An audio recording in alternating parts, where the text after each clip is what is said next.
Aloha, everybody. Welcome to another episode of Bridging the Gap, the Military and Community Relations Office's podcast. Today, we are very fortunate to have with us Admiral Brad Collins, Commander of Navy Region Hawai. Good afternoon. Good afternoon, Admiral Collins. Thank you for being here with us. Well, thank you.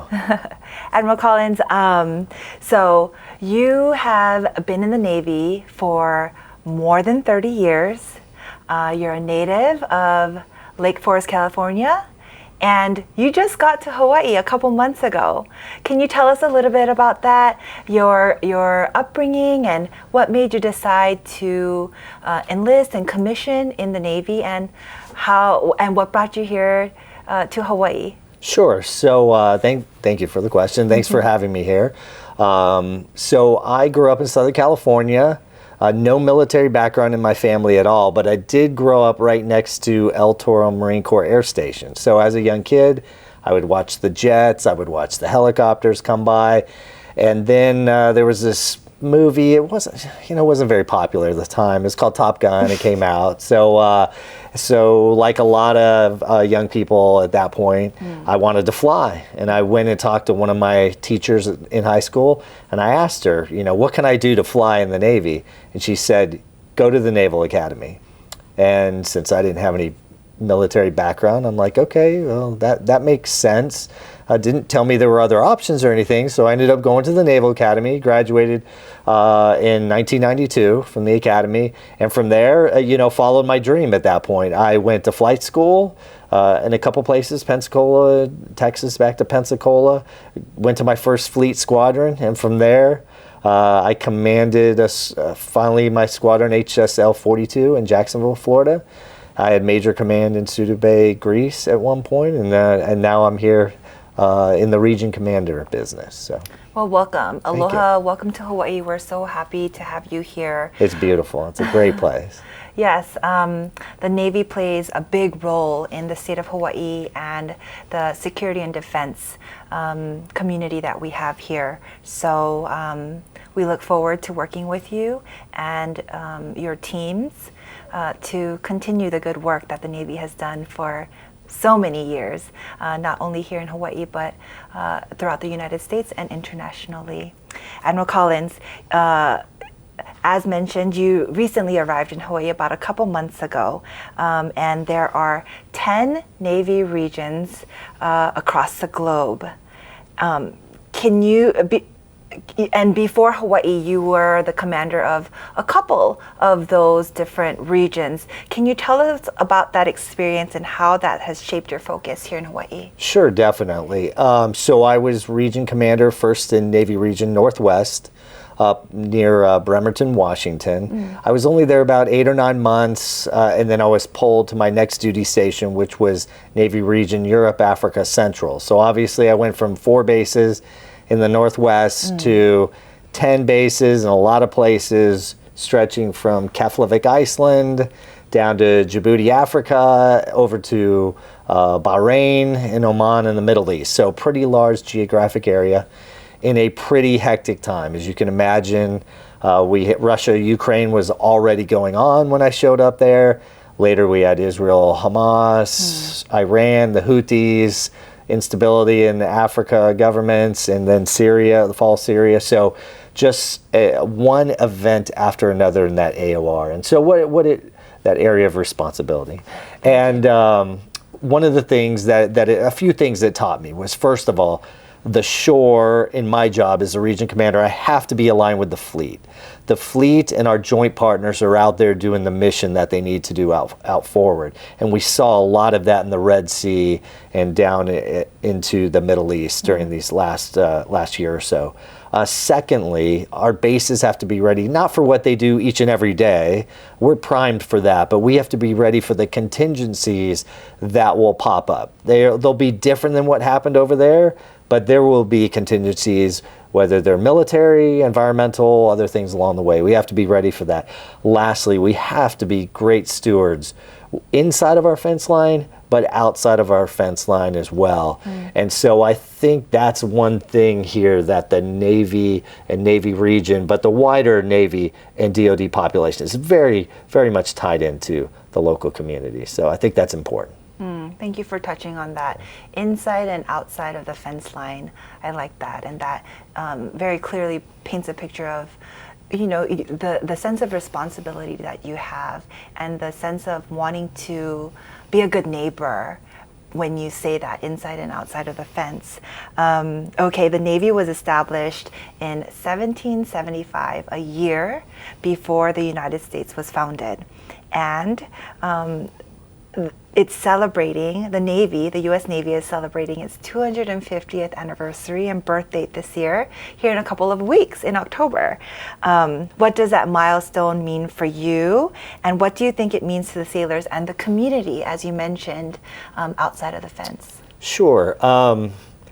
I mean, let's start with our nation is a maritime nation. So it's only fitting that we're celebrating the birthday of the Navy a year before we get all ready for 250 for the United States. But what it makes me think about is the heritage, the history, the service, the sacrifice of everybody that went before us. I mean, from a fledgling want-to-be nation to a nation to figuring out where we were going to go when we were first in that role, then later on to a superpower. And the Navy's been there the whole time, growing in itself, figuring out what we do as a Navy to serve our nation and its people, along with our allies around the world. And so 250 years causes us to reflect, but it also, I see it as a challenge. It's a challenge from all of those that came before us to say, hey, this is what we did in 250 years. Now it's your watch. What are you going to do in the next 250 years? And I think that's what sailors and myself and each of us need to ask each other every day when we go into work. What is going to be the legacy we leave, when we get to 300 and beyond that? What are the people at that time frame going to say about this time? And so we always need to keep that in mind. And then for the local community, I mean, where else do we have such a close tie between the Navy, history, I mean, Pearl Harbor and everything that went on in World War II. And from that point on, this community has been a part of the Navy for a long time. And they are one with us in celebrating that Navy and naval history, heritage, and what that means to not just the Navy, but to all of us. So. I agree with you. As we look into the future, right, I think about, as I was kind of like reading up on this 250th anniversary, I learned that the Navy, previously it was called the Continental Navy? Continental Navy. Yes. And that's because the United States hadn't been established at that time. Our forefathers and our leaders at that time had that vision of, we need to establish this so that we can proceed. And I think that's, as you mentioned, the challenge of getting up every day and coming to work every day. How do we go about doing that? And I believe that the connection that the Navy has with the community here, with the history that we hold, it's a very we are so fortunate to have that relationship and that history with the Navy so that we can make decisions about the future together, right? As we pave the way for our future generations, as our founding forefathers did. Sure. Yeah. I mean, let's be clear. I mean, Hawaii and its geographic location is vital to what happens in the Indo-Pacific region. And so that history, we're just talking about the Navy at this point, but that history with all of the services is important for what it was in the past, and it's going to be even more important in the future. There's no doubt about that. I agree. Thank you. Pearl Harbor, as we touched on, was established as a naval base in 1908. That's 133 years after the Navy was established and 51 years before statehood. The Navy is a big part of Hawaii's history, as we mentioned, and present day. How do you see the Navy's role in building bridges with our community today? Yeah, if I could go back to something I said earlier, and it's the stewardship that we have with the community that makes this relationship work at the end of the day. I mean, yes, we talked about the history, and there's definitely a history from 1908, definitely in World War II and everything that is Pearl Harbor and remains there to this day. But it's what we're doing now. It's what we're doing each and every day to go outside the fence line, to communicate, to talk to our neighbors, talk to elected leaders, and figuring out where are we going to go together. It's not good enough if the Navy wants to go one way or all the services want to go one way and the community doesn't want to go that way. We are, you know, it's our ohana. We are the family. You know, we're not just a neighbor. We want to be part of the family, and a family communicates, and a family knows what's best for the family and talks to those in there. And that needs to be our thought as we go forward. And a family goes through growing pains together as well. That happens it's too, not always yes. you're not always going to have good times, but I want to talk about some of those good times. So Navy Region Hawaii launched Laulima Navy about a year ago in anticipation for this monumental 250th birthday by highlighting the many ways the Navy supports the community. Can you tell us more about Laulima Navy, what it is, and what exactly it is, and the kind of work that you all have been doing in the community? Sure. So Laulima Navy 250 is the idea to take what is already a culture that embodies service and sacrifice, and to tie it to the 250th birthday, to do 250 acts of service in the community. It's actually more than that at this point, because we've surpassed our goal before the Navy's birthday.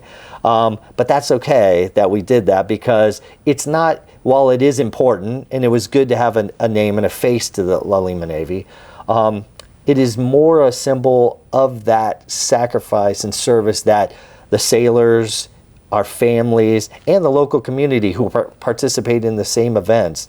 It's a symbol of all of us working together to make our home a better place. And that's the spirit of Laulima Navy 250. And it is, by the way, without the name, we're going to do these same things because it's what we do. It's a part of Navy culture. You know, when we go on ships and we go to different countries, if that were the case, we do acts of service in those places because we want to be a part and to help what's going on there. That is what Laulima Navy is here. And so you have folks going out there cleaning up trails. You have working on turtle, you know, restoration of areas, restoration of parks, cleaning of many different areas around. And then you have, you know, individuals teaching, coaching, going to talk to students at school. It's really endless, the type of events that are out there. And I would almost say that if there's an opportunity for service out there, I would be surprised if there wasn't somebody from the Navy or the Navy family or somebody really close to the Navy that's involved in that area of concern, because everybody has their own things that they like to do. And so it's great that there's so many chances to serve here. And that's the spirit of Laulima Navy. So good. I can attest to that, because when I go out into the community and volunteer, Special Olympics is an organization that I volunteer with regularly. And every time I'm at an event, there's always somebody from the Navy there. Yeah. And usually it's a team. Usually they stand up the special ops team for the Special Olympics. And it's nice to see that. And I want to add that as a local girl, I was born and raised here, but through opportunities that the Navy has stood up, I've been able to learn more about not only my neighborhood and Pearl Harbor, but about the Native Hawaiian culture. One of the events that I went that I was able to participate in through the Navy was this event at Joint Base Pearl Harbor Hickam. It was Fort Kamehameha. It's a site where they are reviving a burial ground on site, and they're creating these rock walls in the Native Hawaiian way, where they're not using cement or anything, it's stacking of rocks. And to learn about that process and participate was fascinating. Also in my neighborhood, there's a fish pond, a Native Hawaiian fish pond that I grew up in the area and I never knew about it until this opportunity was presented to me. So I attest to what you're saying about the Navy being out in the community. I think it's a great thing, and I look forward to hearing about how Laulima Navy is translated after the 250th anniversary. Sure. All right. Yeah. Many of those things you just talked about, the fish pond, the burial ground, all very important to us and what we're doing to hold on to that history and to the past while bringing people who, obviously weren't involved in its creation, but allowing them to learn about it. And so it's a great opportunity. Thank you for continuing to keep that as a priority for all the sailors, leaders, and civilians who participate in Navy Region Hawaii activities. Thank you. Welcome. Yeah. We touched a little bit about some of these cultural things that have come up. Hawaii has a deep cultural and spiritual connection to the land and the ocean. How is the Navy working to respect and align with those values in its operations and community partnerships? Yeah, I think when I think about this type of question is Hawaii's connection to the water and land. The Navy itself obviously has a connection to the water. We operate in it, we operate on it, we operate above it, and it's a part of everything that we do. Deep down, we are conservationists at heart because we know we need to operate in that environment here and in everywhere else that we go. So I believe that the Navy and Hawaii are connected very much in this love of, if I could call it, the love of the water, the love of the sea, and what that means to both of us. I think that's important in both of our cultures. Okay, continuing on that idea of the similarities between the Navy's connection to the land and the sea, as well as local people's connection to the land and the sea, beyond military operations, what do you see as the Navy's greatest responsibility to the people of Hawaii? Sure. So, obviously the first one is one of our prime mission statements, defense of the homeland. So I know you said this other than military things, but it is a prime focus of what we do. Sure. As I talked about very early on, as the region commander, I need to be aligned to the fleet. And the fleet has its missions that it needs to do. And those ships, those submarines, those aircraft, they need to train. They need to be out there practicing what they do.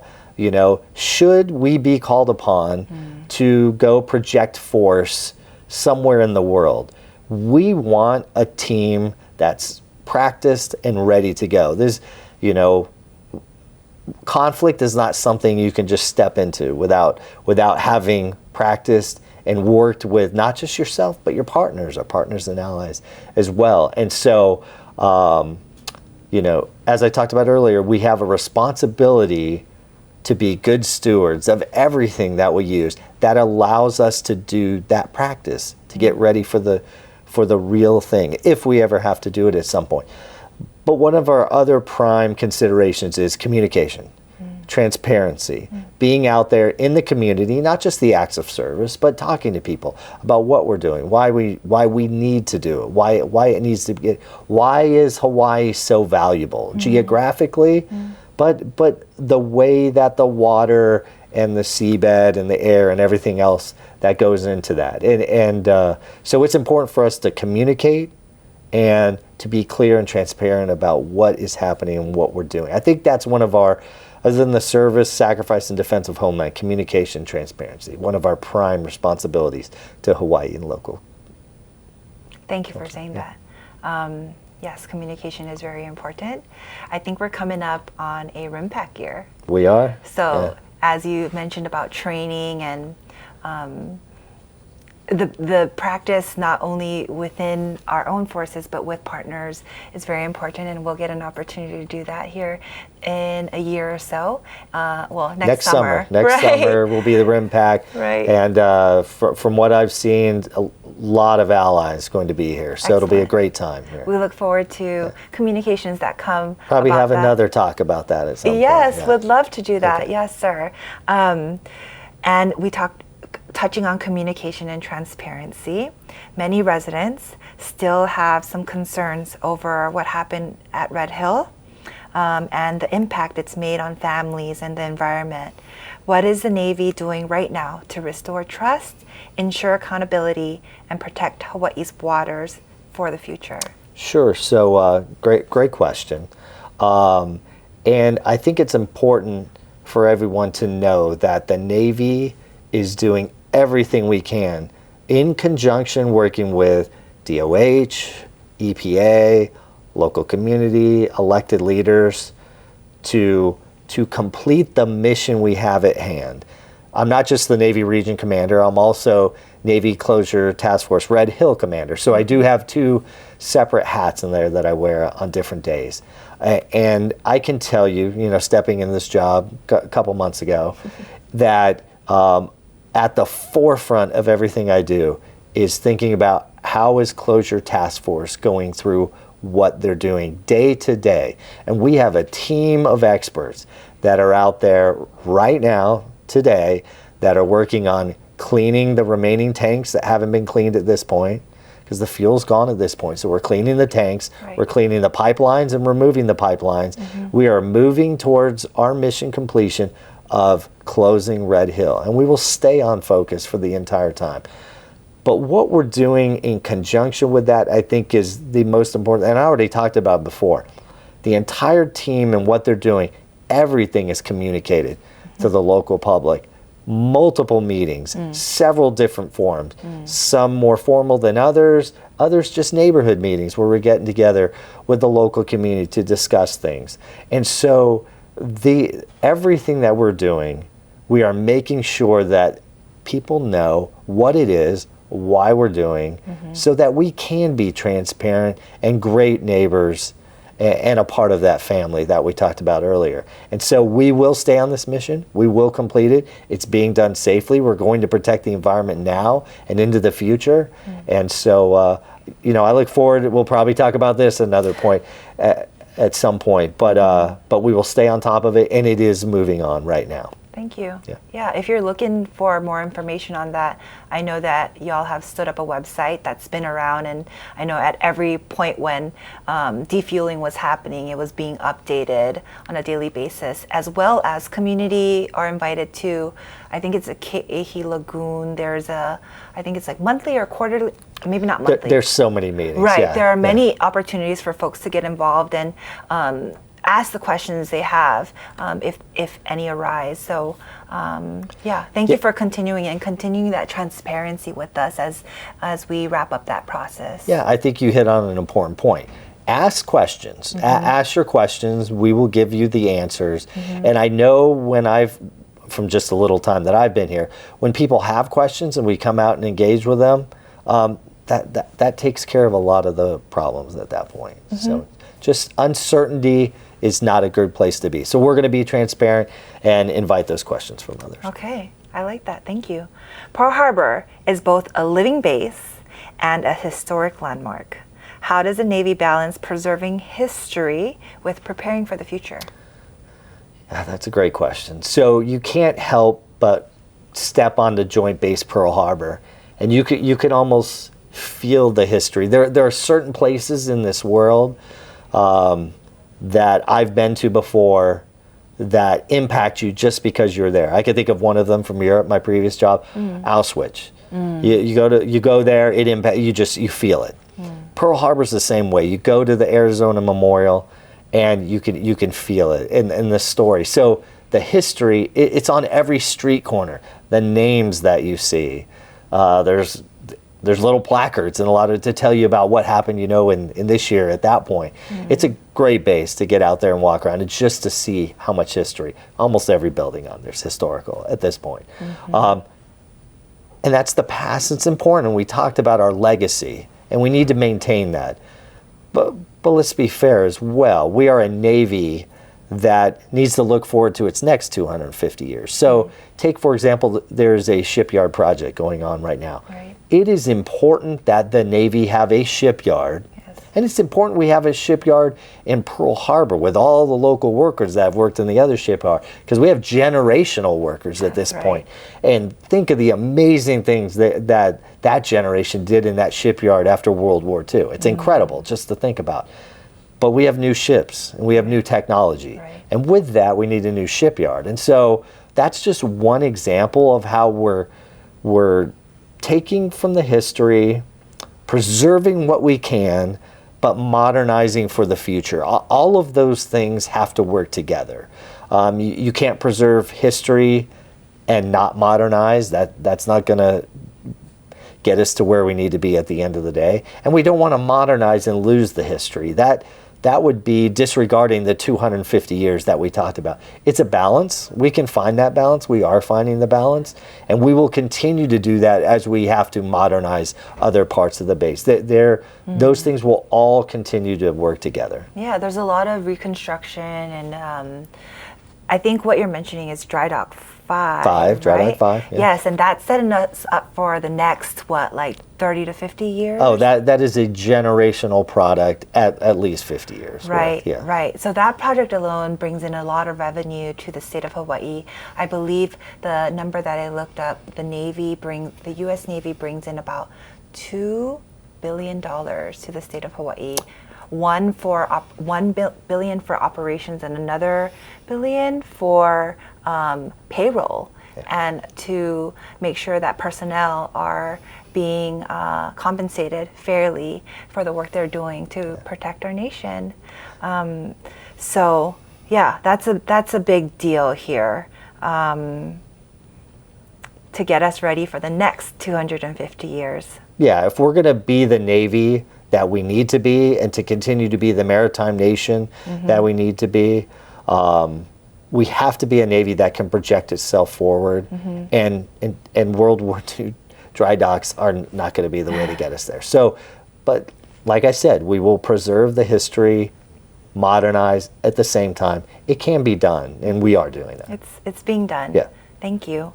As the Navy marks its 250th year, as we've touched on a number of times here, what's the one message you'd like Hawaii residents to take away about the Navy's role here at home and across the Pacific? Yeah, I think if there was one thing to take away, is for Hawaii to see that the Navy does not see itself as a military branch that just happens to be in a location. It goes back to ohana. It goes back to that sense of family. We're not just visitors. We live here. This is a part of who we are.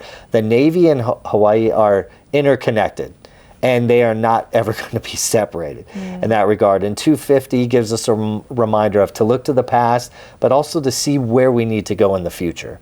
As partners and as a family, moving to where we need to go. I would like people to look at 250 not from a rear view mirror, but as a where are we going instead, and challenge ourselves to make the next 250 better than this last one. It's a hard goal. It's a pretty high goal there, but we can do it. Well, you're a member of the Ohana now. Welcome to Hawaii again, and we look forward to hearing many great things during your time as commander of Navy Region Hawaii. Admiral Collins, thank you so much for being here. Thank you very much for having me. This podcast episode. Thank you. And we look forward to future conversations with you. Thank you so much. Appreciate the time. Aloha. Thank you. Aloha.